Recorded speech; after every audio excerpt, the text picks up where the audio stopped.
qui suis-je? Alors Simon-Pierre prit la parole et dit, tu es le Christ, le Fils du Dieu vivant.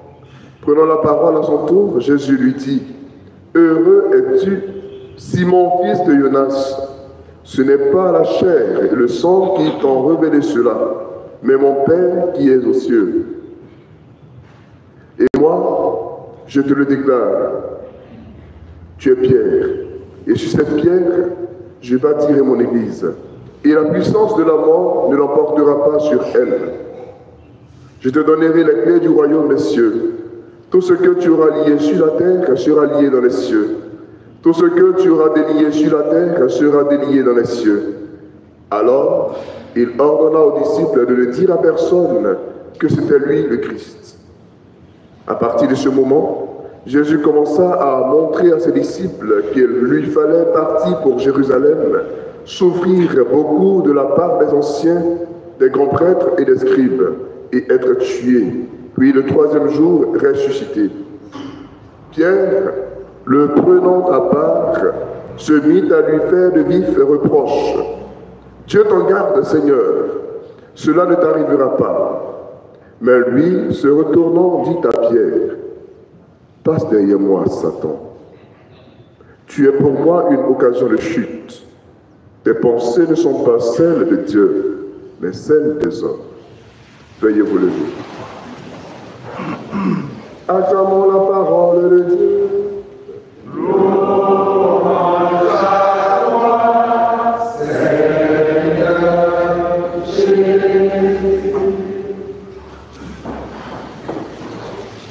Pour vous, qui suis-je? Après avoir demandé pour les autres, qui suis-je? Voici la question que Jésus pose dans l'évangile que nous avons entendu à ses disciples.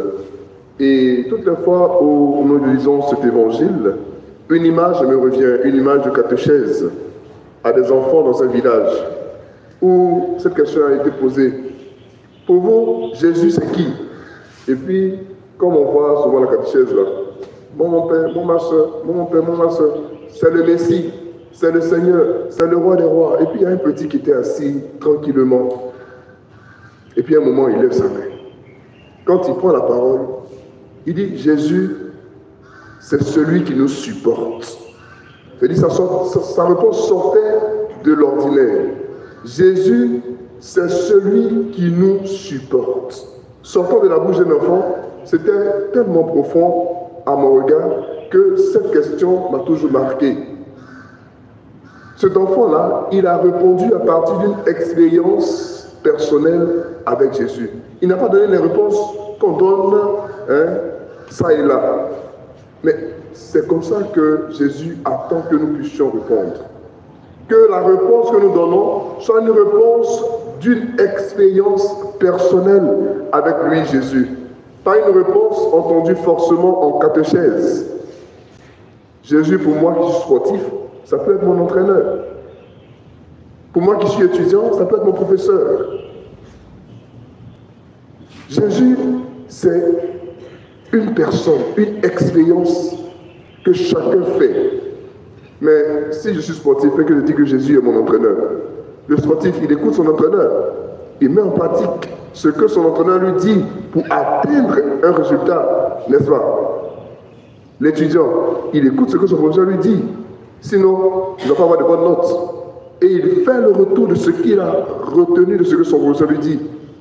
Et donc, ce que nous donnons comme réponse doit être quelque chose que nous vivons. C'est cela que Pierre nous donne dans sa réponse. Tu es le Messie, le Fils du Dieu vivant. C'est une expression de son expérience avec Jésus, de sa foi en Jésus. Puisse donc le Seigneur nous aider à entrer en nous-mêmes et à donner une réponse de son identité vis-à-vis de notre expérience personnelle avec lui.